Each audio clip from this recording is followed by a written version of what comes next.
Okay, thank you very much for to DDA for inviting me to give a talk today on adipose tissue, PAPP-A and IGF-2 and cancer.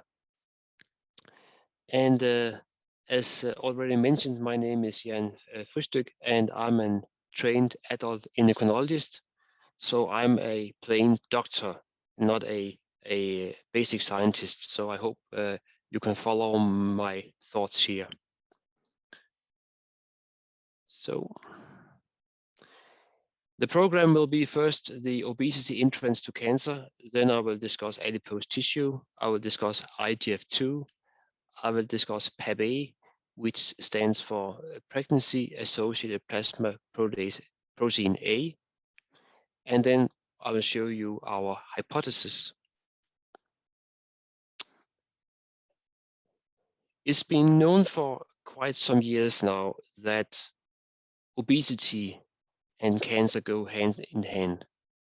Here's one of the, I think, first major studies describing the mortality, the risk of death in various kinds of cancers when you compare normal weight adults and adults with an increased body mass index. And you can see the body mass index here. And for instance, if you look into prostate cancer, you can see that men with a BMI above 35 have a 34% increased risk of developing a prostate or dying from a prostate cancer. This is not significant because the lines crosses 1, but you can see just by eye that virtually all cancers are situated to the right hand side of the line of equality, indicating that there is a relationship between obesity and the risk of dying from cancer. And this is in men, and you can see the same and perhaps even more clear picture in women. And what you can see here, and of special interest to the talk today, is that breast cancer in women with a BMI above 40 is twofold increased as compared to lean women. And these data here are from 400,000 men and close to 500,000 women. So it's quite a large material these authors have used. And this goes back to 2003, this paper. There's a new paper showing something interesting also in type 2 diabetic patients. This is a study from UK, and they have looked into patients being followed for diabetes in the primary sector, that is the GPs. And here you see the changes in mortality from 2001 to 2018. And what you first can see is that people with diabetes have a much higher mortality here compared to people without diabetes in 2001. And the same is true in 2018, that is 17 years later. People without diabetes still have a lower risk of dying than people with diabetes, even though it has improved in both groups. So the death rate in people with diabetes 2018 equals that of people without diabetes in 2001. So you could say that if you have diabetes, you are behind with 17 years in mortality improvement. But what is really interesting is to see the changes in what the people with diabetes die from. This is cardiovascular disease here in blue, and you can see that this is the major cause of death in people with diabetes in 2001. And you may know, if you know something about diabetes, that we have been very good at treating or protecting people from cardiovascular disease due to the development of new drugs that lower diabetes, glycemia, and also protects the heart and the vessels. For instance, GLP-1 analogs and SGLT2 inhibitors. And this is one of the explanations that you can see a major reduction in the death from cardiovascular disease in people with diabetes. And you can see the same here in people without diabetes, a reduction in the blue box. But what is evident is that death from cancer is actually unchanged in diabetic patients. And it now appears that the reduction in cardiovascular disease has actually revealed that there's a huge impact of cancer on death in diabetes. There's actually no reduction from 2001 to 2018, whereas we see a reduction here in the non-diabetic cohorts. So cancer has emerged as a major cause of death when we have been better at improving or reducing the death from cardiovascular disease. Now, the link between type 2 diabetes, obesity, and death and mortality obviously points to adipose tissue as a common trait. And what is it about adipose tissue, and why is it dangerous? Well, there's a lot of ideas and hypotheses, and if you want to read about it, you can, as I would recommend you to read this review published in Nature Reviews of Endocrinology by Quayle and Dannenberg. I think it was back from 2019 or 18 perhaps. The title is The Obese Adipose Tissue Microenvironment in Cancer Development and Progression. And please pay attention to the word microenvironment. So it's not only the adipocytes, but it's the tissue itself, it's the adipose tissue, including the supportive cells. What happens when you develop obesity?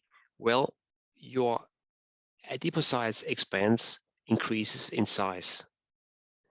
And this has some drawbacks in terms of the homeostasis of the adipocytes. Normally, the adipocytes have a rather quick turnover of free fatty acids, and this is stored or disturbed because the growth of the adipocytes induces hypoxia in the center of these accumulations of adipocytes. And this hypoxia may actually trigger the release of pro-inflammatory and growth stimulating factors. And if I would like to pay you attention, you should pay attention to one of these factors, IL-6 or interleukin-6, as one of the factors that may be released from adipose tissue during the inflammatory state. So the growth of the tissues induces inflammation and hypoxia, and this may trigger the release of various substances that can interact with the tumor cells. That's one of the main ideas. And here from the same review that was in 2018, you can see the factors that are released from the various cells in the adipose tissue. You can see adipokines that may trigger tumor cell growth. You can see insulin resistance that may trigger signaling of the PI3 kinase system that is also growth promoting. You can see adipose stromal cells that develops into myofibroblasts and produces tumor and growth promoting factors. And there's a various levels you can see changes in the adipose tissue that may all trigger the growth of tumor cells. So it's not only one cell that may trigger the tumor growth, it's the whole compartment. And because it is dysfunctional, the adipose tissue is dysfunctional in obesity, that you may trigger these the release of these factors that stimulate growth of tumor cells. This is the idea.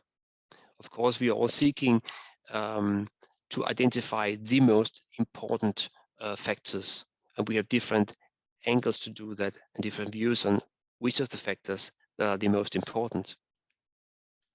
And hopefully I convince you that IGF-2 may actually be one of the important factors in this setting. And indeed, I spoke to the authors, to Dannenberg, about this review, and he had mentioned various substances here being causative involved in the progression of tumors, but he has not mentioned IGFs at all. IGF-2 stands for insulin-like growth factor 2, and as the word says, it's a protein or hormone that resembles insulin. I'll come back a little bit more to what IGF-2 is, But just to mention one of showing you some of findings we did some years ago, where we looked into obesity. And here you have lean subjects, you have obese subjects, and you have obese subjects with type 2 diabetes. And the BMI of these subjects were roughly 35. And what you can see is that in the circulation, obese subjects have increased levels of IGF-2. And if we measure the minor fraction of IGF-2 that is circulating as free protein, this is roughly 0.5%, so it's only a small proportion. You can see that this also is elevated. So obesity is linked to increased circulating levels of IGF-2, total IGF-2, and free IGF-2. At that time point, we didn't know how to interpret these data, but we could just note that this was the finding, and we've seen that in other cohorts as well. And what is IGF-2? Well, IGF-2 is a growth factor, and it was actually discovered in 1968. Oh, sorry, in 1963, it was discovered as a protein that was involved in insulin signaling. It was sequenced in 1978, and the genomic structure was revealed in 1984. It was shown by looking into various tissues from humans and animals that IGF-2 was indeed synthesized in most tissues. And it is present in very high concentrations in the circulation, roughly 500 nanogram per mil. And even though IGF-2 was discovered back in 1963, that is almost 60 years ago, we still do not know the exact role of IGF-2 in adults. We don't know what it's doing, we don't know how it's regulated, and we don't know exactly the physiological role of IGF-2. But I think now studies are emerging pointing to a pathophysiological role of IGF-2 being involved in tumorigenesis and tumor progression. And one of the reasons that we do not have this huge knowledge on or inside knowledge on IGF-2 is that rodents have no IGF-2 after weaning. So rodents expresses IGF-2 during pregnancy. You can see the small puppies have IGF-2, but when they stop weaning, then IGF-2 disappears from the circulation. And this means that you cannot use rodents to study the physiological role of IGF-2. And this is probably the reason why we have a limited information on the regulation of IGF-2. In contrast, we know a lot about IGF-1, which I guess most of you already know or have heard of. IGF-1 and IGF-2 resemble each other, but are regulated differently and have different roles in the organism. We know lots of IGF-1, we know lots about insulin, but we do not know a lot about IGF-2. The similarity between insulin-like growth factor 2, insulin-like growth factor 1, and insulin can be shown here by showing that they are actually able to interact with each other's regulators, receptors. Insulin has two receptors, the insulin receptor subtype A and the insulin receptor subtype B. The insulin receptor subtype B can be considered as the major or the normal insulin receptor. It is the receptor that is present in most glucose regulating tissues, and this is usually the receptor that we refer to when we talk about insulin action. But we also have the insulin receptor A that is also present in many tissues, and in particular present in tumor tissues. IGF-2 is able to interact with both the insulin receptor subtype A and the insulin receptor subtype B. It can also activate the IGF-1 receptor here, which is, however, primarily activated by IGF-1. IGF-2 has its own receptor, it's called the IGF-2 receptor, and it's also binding mannose 6-phosphate proteins. This receptor, however, functions as a scavenger receptor. So when IGF-2 binds to its own receptor, it is taken up by the cells and degraded. and there's no signaling from it. And therefore, it's usually considered a scavenger receptor and not part of the metabolic or physiological role of IGF-2. Now, this is the same slide with the same 3 proteins, their receptors, but now I've added the levels and the relative affinities. Here you can see insulin, which circulates around 50 picomolar in the fasting state in normal subjects. It has 100% cross-reactivity with the 2 insulin receptors. It has no major interaction or cross-reactivity with the IGF-1 receptor, not in the physiological range. IGF-2 circulates in very high concentrations, and this is the free IGF-2 concentration, which is 3 times as high as the fasting insulin. And if you go to the total insulin levels, this is many thousand times higher concentrations as insulin. But it's only the free IGF-2 that is biologically active. So therefore, I show you here free IGF-2 concentrations in picomolar. And you can see that IGF-2 is able to cross-react with the insulin receptor with a cross-reactivity of 20%. It can interact with the traditional insulin receptor with a cross-reactivity of 10%, and it also interacts with the IGF-1 receptor with a cross-reactivity of 10%. So IGF-2 can actually play on 2 horses, namely the insulin receptors and the IGF-1 receptors, whereas IGF-1 is virtually only active on its own receptor, the IGF-1 receptor. But IGF-2 can actually mimic both IGF-1 and insulin and can activate both this receptor here and this receptor here. And combining this knowledge, the knowledge that obesity is associated with an increased circulating concentration of free and total IGF-2, and the fact that IGF-2 is able to interact and activate the 2 insulin receptors, we have this proposal hypothesis. That is, if you are obese, you develop insulin resistance, and you need more activation of the insulin receptor in order to lower your glucose levels. And in this aspect, IGF-2 can help you. IGF-2 is an insulin mimetic protein that can activate the type B insulin receptor, and thereby it can help to lower glucose, backing up the effects of insulin. And that makes good sense. When you're insulin resistant, you want more help to lower your glucose. The backside of this is that IGF-2 can also activate the type A receptor, the insulin receptor type A. And this receptor may promote tumorigenesis. And indeed, IGF-2 cross-reacts with this receptor by 20% as compared to insulin. So the drawback of having help stimulating the insulin receptor type B is that you also activate this nasty guy here. So this is the drawback of having help from IGF-2. So IGF-2 may be helpful, but it must also be counterproductive.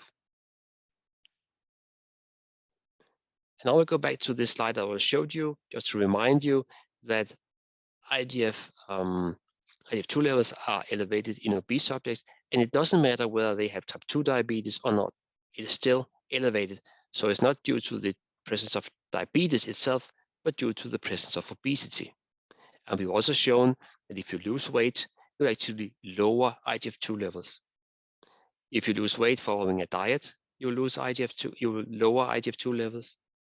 If you lose weight following gastric bypass, you'll lower IGF-2 levels. If you go fasting, you will also lower IGF-2 level in the long term, whereas IGF-1 is usually staying at the same level. Due to the fact that obesity was associated with elevated levels of IGF-2 in the circulation, we turned to look into adipose tissue to see how much IGF-2 adipose tissue would produce. And in this slide, we looked into adipose tissue cultures. So we took adipose tissue cultures from obese subjects, and we cultured them in incubation media, and then we collected the incubation media and assayed that for IGF-1 and for IGF-2. And what you can see here is that adipose tissue, and this is not only adipocytes, but it's also the supportive tissue around it. Adipose tissue produces some IGF-1. It may be a little bit more IGF-1 in the visceral adipose tissue than in the subcutaneous adipose tissue, but it's not a lot as compared to the production of IGF-2. You see the IGF-2 production in subcutaneous adipose tissue and the IGF-2 production in visceral adipose tissue, and there's a 5 to 10-fold higher levels of IGF-2 in the incubation media of IGF-2 than IGF-1. So the idea based upon this study was that if you have lots of adipose tissue, you will have an increased production of IGF-2. And because IGF-2 is secreted from the adipose tissue to the circulation, this may nicely explain why obesity is associated with elevated levels of IGF-2. And we are not confirmed directly, but I think we have a good indication that this IGF-2 may come from adipose tissue, giving the very high concentrations of IGF-2 being present in the incubation media from these tissue cultures. Now, what about serum IGF-2 and cancer risk and cancer progression and cancer death? Surprisingly, we have had only a few studies looking into this, and they have not been conclusive. There's been loads of data on the relationship between IGF-2, IGF-1 and cancer risk and cancer death. And there seems to be some strong correlations if you look into epidemiological studies. There seems to be relationships between IGF-1 and colon cancer, IGF-1 and breast cancer, and also IGF-1 and prostate cancer. When it comes to IGF-2, data are not nearly as clear as for IGF-1.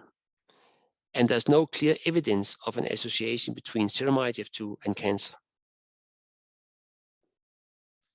Does this bother us? Well, to some extent it does. But I think we have to look locally. We have to go into the tissues to find out what IGF-2 is doing. And we know that many cancer cells express IGF-2 messenger RNA. We also know that the IGF-2 is undergoing loss of imprinting in cancer cells. Normally, IGF-2 is only expressed by one of the alleles, but in cancer cells, they lose this loss of imprinting, and therefore they have a biallelic expression of IGF-2 that is a higher expression of IGF-2 in cancer cells. And to add to this increased IGF-2 production, there's also a loss of the production of the IGF-2 receptor. The IGF-2 receptor is, as I told you, a scavenger receptor that takes up IGF-2, takes it inside the cell and degrades it. No signaling is occurring from that receptor. If you lose that receptor, you will lose degradation of IGF-2 in the cells, and therefore you will increase the amount of IGF-2 in the tissues surrounding the cells. And this will all lead to increased local IGF-2 concentrations. And this is what you see in many cancer systems. So most likely the impact or the relationship between IGF-2 and cancer is not detected when you look into the circulation. You have to look into the tissues to find this association. Where comes PAPP-A into play? Well, as I already mentioned briefly, most of the circulating IGF-2 and the circulating IGF-1 are bound to high affinity binding proteins. They capture some 99% of the circulating pool of IGF-1 and IGF-2. And when a binding protein binds IGF-1 and IGF-2, the IGF becomes inaccessible to the cell and inaccessible to the receptor. So it is to be considered as inactive from a biological point of view. This implies the liberation of IGF from the binding proteins is a key role to regulate IGF action. Now, if you consider reducing the amount of bound IGF by 1% from 99 to 98, this is barely detectable. This will nevertheless double the fraction of free IGF-1 and free IGF-2 and have a huge impact on IGF activity.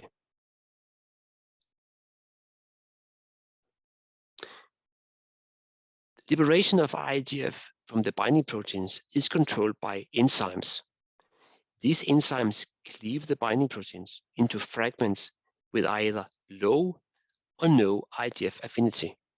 So when an enzyme comes into play and cleaves the binding proteins, the bound IGF becomes liberated, and bound and unbound IGF is accessible to the receptors and therefore biologically active. And one of the enzymes that seems to be very important in that aspect is pregnancy-associated plasma protein A. You may know this protein is present in pregnant women, as the name says. It was detected first time in pregnant women, and nowadays we use serum levels as a prognosticator or the risk factor for the screening of birth defects of the baby, like trisomy 21, for instance, or Down syndrome, where levels are low if you have trisomy 21. PAPP-A is secreted from many cells throughout the body, but it is also secreted from adipose tissues. I think this is a mistake, this center here, so please do not look into this. Here you see again the study where we looked into adipose tissue from women, and here we have subcutaneous tissue from lean and obese women, and you can see PAPP-A levels are much higher in subcutaneous tissue from obese women than from lean women, if you compare this one and this one. And PAPP-A is not really stimulated by growth hormone. You can see we have stimulated the cells or the adipose tissue with various increasing concentration of growth hormone, and there's no really impact as you would see for IGF-1. I apologize for this. It's a mistake from my hand side there. Nevertheless, here you see again PAPP-A levels in visceral adipose tissue and in subcutaneous adipose tissue, and it's much higher in visceral adipose tissue. So PAPP-A is secretion of PAPP-A is higher in subcutaneous adipose tissue from obese subjects, and is even higher in visceral adipose tissue, and secreted in huge amounts. And we have here the concentrations of something like 5 nanogram per mil of PAPP-A in the culture media. Now I know culture media may be hard to evaluate compared to serum, but in serum we only have 1 microgram per liter, so it really is secreted to a high extent from adipose tissue. And here you see what I would like to show you. Here you see the expression of PAPP-A in breast cancer cells. And this is a representative core of a breast cancer tumor. And here you can see in brown the expression of PAPP-A in this tissue. So it is highly expressed in tumor cells. And interestingly, if you look into the expression of PAPP-A in subjects in tumor specimens from subjects with a low and a high risk, you can see that those subjects, women having a high risk of disease recurrence, they have an elevated expression of PAPP-A compared to women with a low risk. So PAPP-A expression may be a prognosticator for your risk of having a disease relapse in terms of breast cancer. So we have developed this hypothesis where we have, from the adipose tissue that are present surrounding the tumor cells, we have a synthesis and secretion of PAPP-A and IGF-2, and this may be elevated in obese subjects, because not only do you have more adipose tissue, but it also seems to be producing more PAPP-A that activates IGF-2. This will in turn induce mitogenic signaling and stimulate the tumor growth. And also there may be, now this is a one direction, it goes from the adipose tissue to the tumor, but it's also likely that the tumors may produce PAPP-A that can activate the IGF-2 that is secreted from the adipose tissue. So it's not only a one-way signaling cascade. Just for the simplicity, I've done it this way, but most likely tumors may also indeed activate this.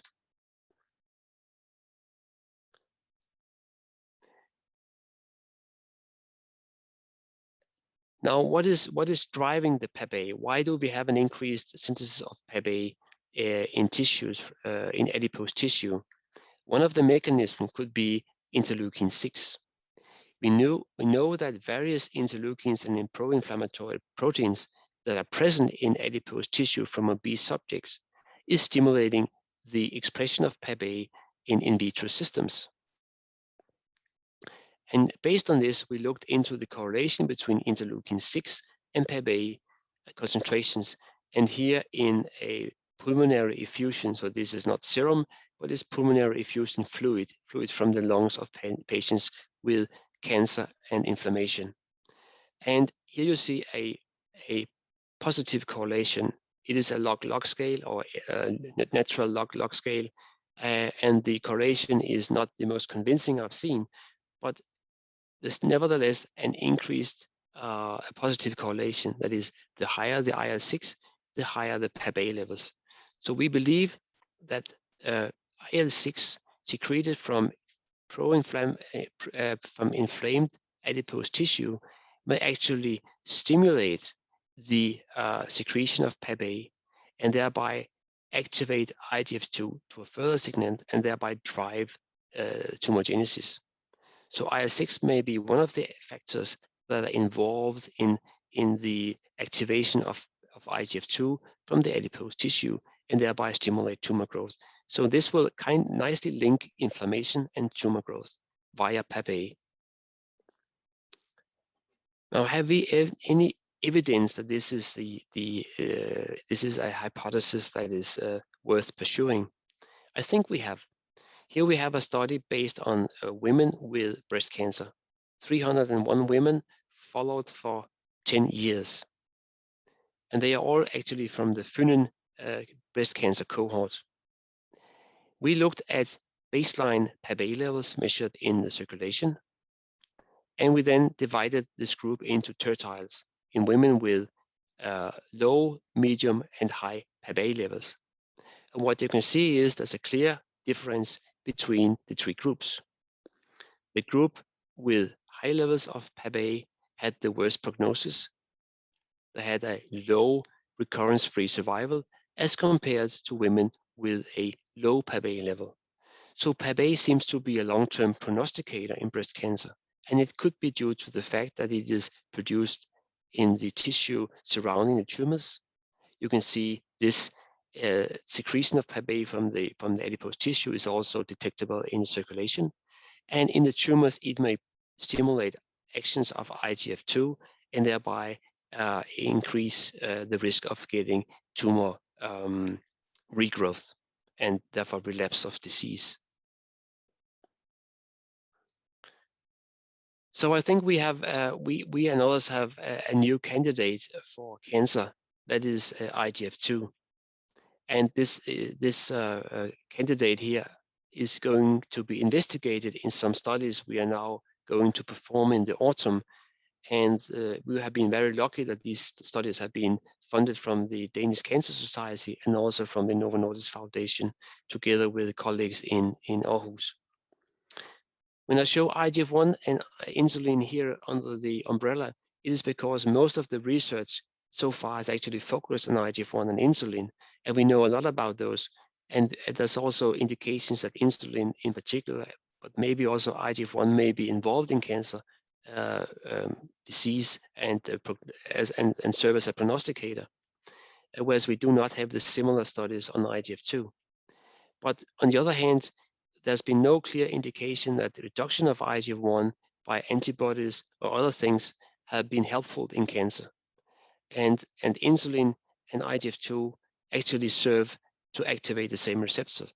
So we think that IGF-2 being produced in the cancer cells is really a very excellent candidate to explain why obesity is linked to an increased tumor development and increased death from cancer. And I think by this, I would just like to end my talk and thank you for your attention. And I'm happy to take questions if you have any. Thank you so much, Jan, for this really nice talk. I truly enjoyed that. And so if anybody has any questions for Jan, you can either write it in the chat or you can turn on your camera and then I can see that you would like to ask. So while you think, I do have a question for you, Jan. So have you tried to sort of stratify, when you look at IGF-2, have you tried to stratify between obese subjects that are insulin sensitive and obese subjects that are insulin resistant? And will this, you think, result in different IGF-2 levels?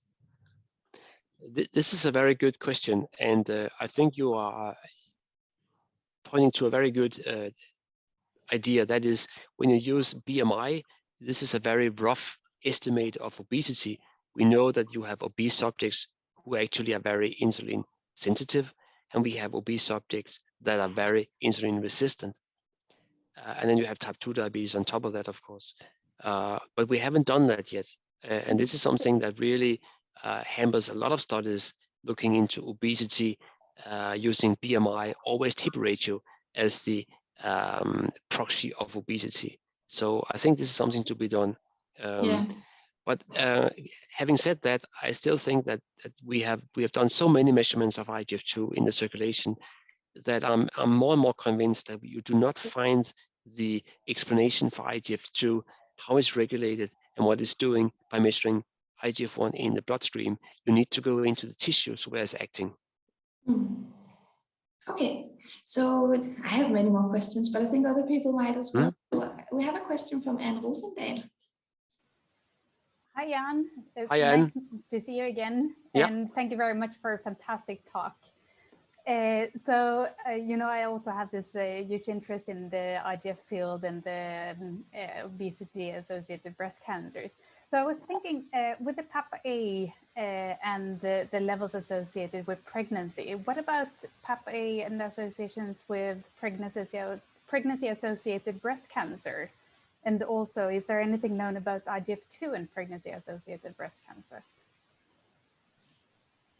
A good question. I'm not aware of any studies looking into this issue. I think, as far as I know, it is rather a rare disease, fortunately, that you develop breast cancer during pregnancy, right? It's not a common phenomenon, hopefully. But it's right that PAPP-A levels are increasing dramatically during pregnancy, and that's why it's called pregnancy-associated. I'm not seeing that, no, I haven't seen that. It would be an interesting group to investigate the associations with, because then you would have the levels and you could then look into individuals, whether they're, of course, they will gain weight during the pregnancy, but whether they've been obese or not beforehand, and then to see potential associations. Because it would, and in particular, a short interval between the increased levels and the cancer development. Yeah. It's a severe cancer, right? It's very malignant, isn't it? Yes. Yeah. It's a good point, and in particular, I didn't go into this in detail, but when you measure a concentration of an enzyme, it is a proxy of its activity, and in pregnancy you can't always link or correlate the activity and the concentration, because a substantial fraction of PAPP-A is actually enzymatically inactive. So you need to measure it by something else to get the activity. But that is something we're working on at the moment, and maybe we could collaborate on that by looking into PAPP-A activity in the circulation during pregnancy. That would be quite interesting, and then maybe link that to cancer. Yeah.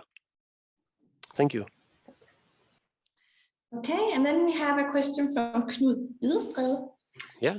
Hi, Jan. I was just curious about whether you have synthesized antibodies against PAPP-A to be used in research.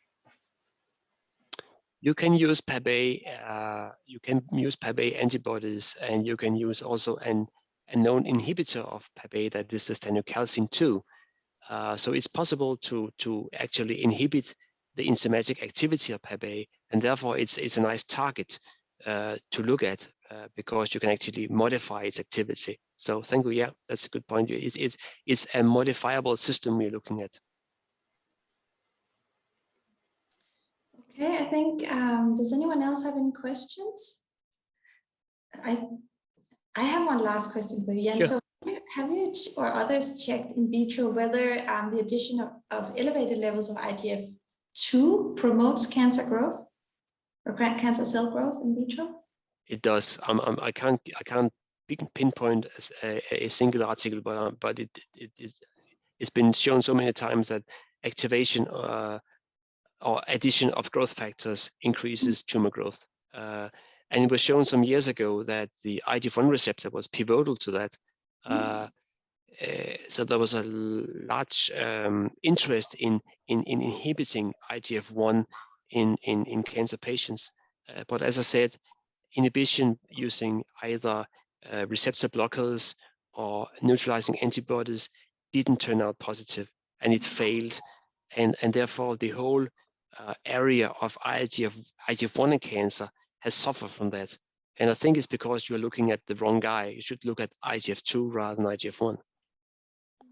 And rodents do not have IGF-2. So therefore, everything going via the IGF-1 receptor or the insulin receptor is IGF-1 in rodents. In humans, it may be IGF-2.